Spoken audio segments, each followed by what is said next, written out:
Assalamualaikum warahmatullahi wabarakatuh.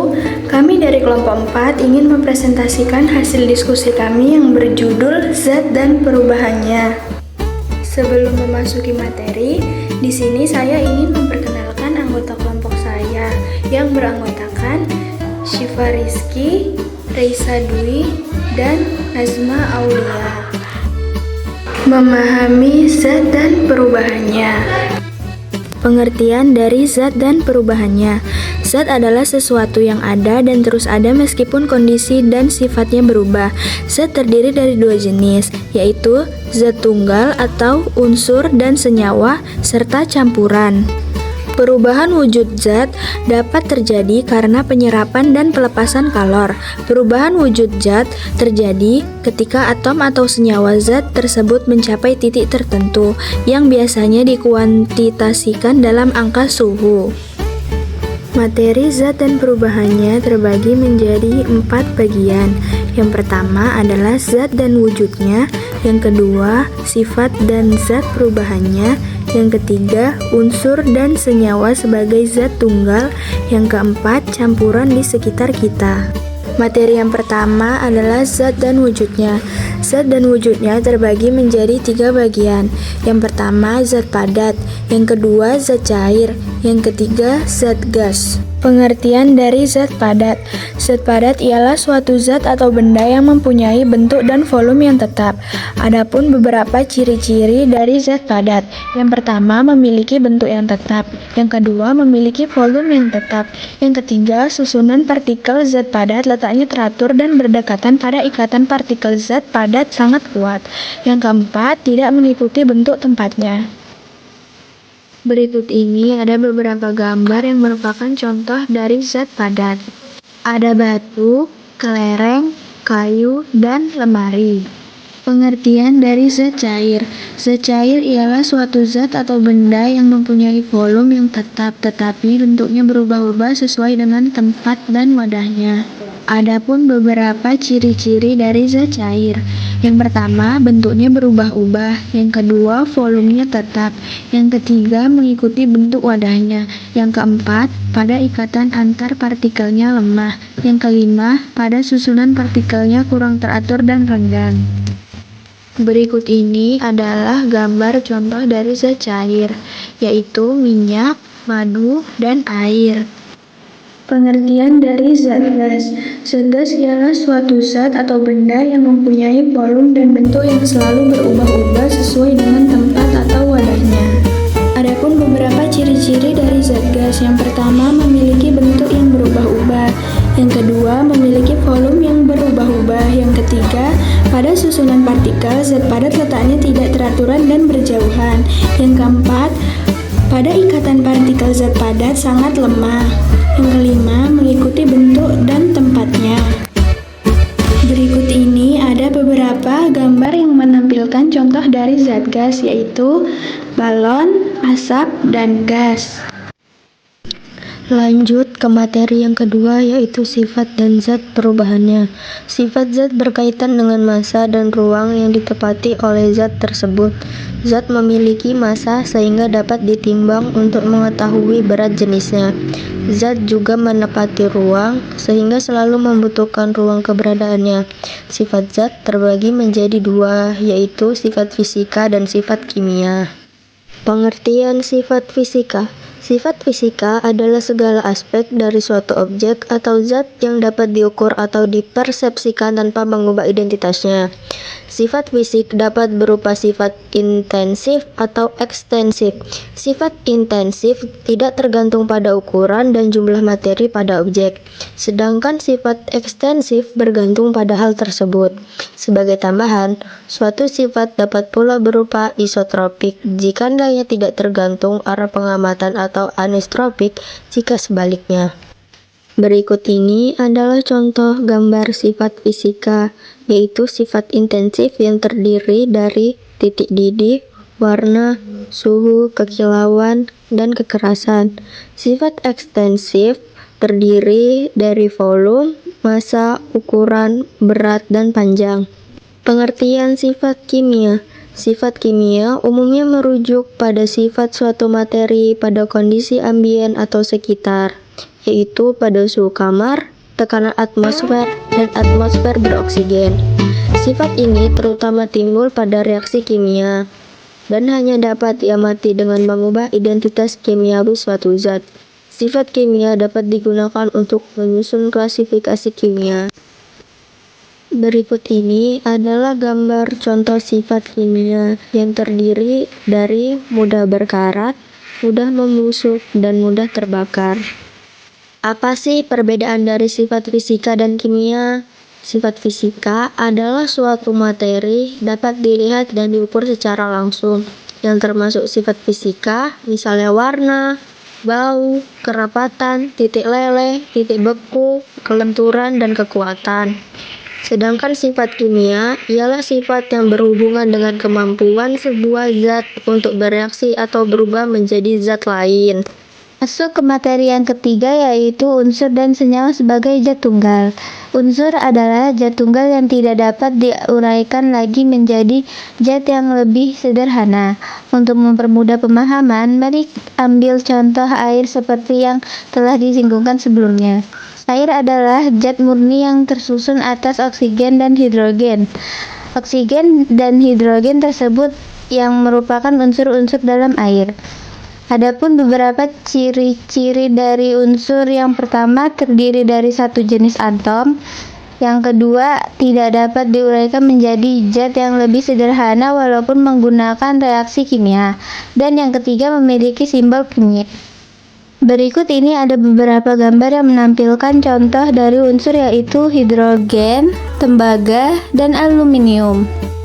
Berikut ini unsur dan senyawa sebagai zat tunggal. Senyawa diartikan sebagai suatu zat tunggal yang dapat diuraikan menjadi zat-zat lain yang sederhana melalui reaksi kimia. Berdasarkan situs Kementerian Pendidikan dan Kebudayaan Republik Indonesia, bagian terkecil dari sebuah unsur adalah atom. Adapun beberapa ciri-ciri dari senyawa. Yang pertama, terbentuk dari dua atau lebih unsur penyusun. Yang kedua, terbentuk zat tunggal tetapi bisa diuraikan. Dan yang ketiga, sifat senyawa berbeda dengan unsur penyusunannya. Yang keempat, perbandingan komposisinya tetap ketika sudah direaksikan. Yang kelima, penguraiannya bisa dilakukan dengan cara kimia, tetapi tidak dengan cara fisika. Dan yang terakhir, memiliki massa molekul relatif yang pasti. Dan berikut ini ada beberapa gambar yang menampilkan contoh dari senyawa, yaitu garam, air, dan karbon dioksida. Masuk ke materi yang keempat, yaitu campuran di sekitar kita. Campuran adalah zat yang terdiri atas beberapa jenis materi atau zat tunggal. Campuran dapat dibedakan menjadi campuran homogen dan campuran heterogen. Campuran homogen merupakan campuran yang zat penyusunnya tercampur sempurna. Adapun beberapa contoh dari ciri-ciri zat campuran. Yang pertama, terdiri dari dua jenis zat tunggal atau lebih. Yang kedua, beberapa campuran biasanya mengandung dua senyawa atau lebih, seperti contohnya teh manis yang merupakan campuran dari gula, teh, dan air. Yang ketiga, tidak memiliki komposisi yang tetap, masih memiliki sifat dari zat. Dan yang keempat, bisa dipisahkan menjadi komponennya. Pengertian dari homogen. Homogen adalah campuran yang serba sama di seluruh bagiannya dan membentuk satu fasa. Satu di antara contoh campuran homogen adalah udara. Udara tersusun atas beberapa senyawa, contohnya H2, CO2, NO2, dan lain sebagainya. Ciri-ciri dari homogen, yang pertama, partikel penyusun antara yang satu dengan yang lain tidak dapat dibedakan. Yang kedua, mempunyai warna yang sama rata. Yang ketiga, mempunyai rasa yang sama. Yang keempat, zat yang tercampur memiliki perbandingan yang sama. Yang kelima, memiliki tingkat konsentrasi yang sama. Dan yang keenam, wujudnya berupa padatan, gas, dan juga cairan. Contoh homogen yaitu larutan air dan gula. Ketika kita mencampurkan gula ke dalam air dan mengaduknya, partikel-partikel gula terlarut secara merata dalam air, membentuk larutan gula. Larutan gula ini tidak dapat dibedakan secara visual sehingga terlihat seperti air biasa. Pengertian dari heterogen. Heterogen adalah campuran yang terdiri campuran heterogen memperlihatkan karakteristik yang tidak dapat didegradasi, di mana berbagai komponennya tidak menciptakan keseragaman dan memiliki rasa yang bervariasi di setiap lapisannya. Penting untuk dicatat bahwa konsentrasi campuran heterogen dapat dipisahkan melalui metode filtrasi atau penyaringan, yang umumnya tidak menimbulkan kesulitan dalam pelaksanaannya dari dua bahan dan zat berbeda, serta dapat menyatu menjadi satu secara sempurna. Ciri-ciri dari campuran heterogen: yang pertama, ukuran partikel yang bercampur lebih besar daripada molekul. Percampuran partikelnya tidak merata. Yang kedua, larutan akan mengendap. Yang ketiga, keruh dan tidak tembus pandang. Berikut ini ada beberapa gambar dari contoh heterogen, yaitu jus, minyak, dan sereal. Pengertian metode pemisahan campuran. Metode pemisahan campuran adalah cara untuk memisahkan zat pengotor dari campuran dan mengambil zat yang bermanfaat.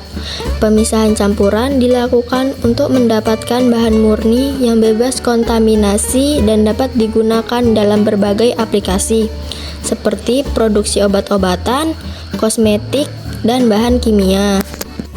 Metode umum pemisahan campuran terdiri dari: yang pertama, metode penyaringan atau filtrasi; yang kedua, metode pengkristalan atau kristalisasi; yang ketiga, metode penyubliman atau sublimisasi; yang keempat, kromatografi; dan yang kelima, penyulingan atau distilasi. Berikut beberapa contoh metode pemisahan campuran. Yang pertama ada filtrasi. Filtrasi adalah suatu operasi atau proses di mana campuran heterogen antara fluida dan partikel-partikel padatan dipisahkan oleh media filter yang meloloskan fluida tetapi menahan partikel padatan. Filtrasi adalah pemisahan fluida atau partikel padat dari fluida dengan menggunakan media penyaringan atau saringan. Dan yang kedua adalah kristalisasi. Kristalisasi adalah suatu pembentukan partikel padatan di dalam sebuah fasa homogen. Pembentukan partikel padatan dapat terjadi dari fasa uap, seperti pada proses pembentukan kristal salju, atau sebagai pemadatan suatu cairan pada titik lelehnya, atau sebagai kristalisasi dalam suatu larutan. Ketiga ada sublimasi. Sublimasi adalah fenomena di mana zat padat langsung berubah menjadi gas tanpa melewati fase cair.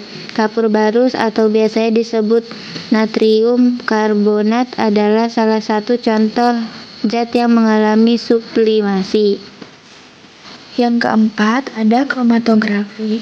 Kromatografi adalah suatu teknik pemisahan molekul berdasarkan perbedaan pola pergerakan antara fase gerak dan fase diam untuk memisahkan komponen yang berada pada larutan.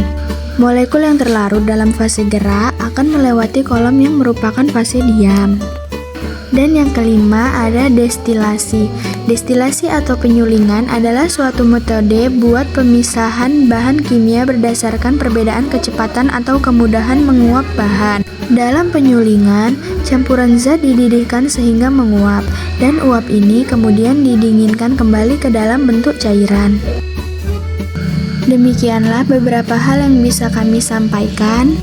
Sebelumnya, kami mohon maaf yang sebesar-besarnya kepada teman-teman sekalian.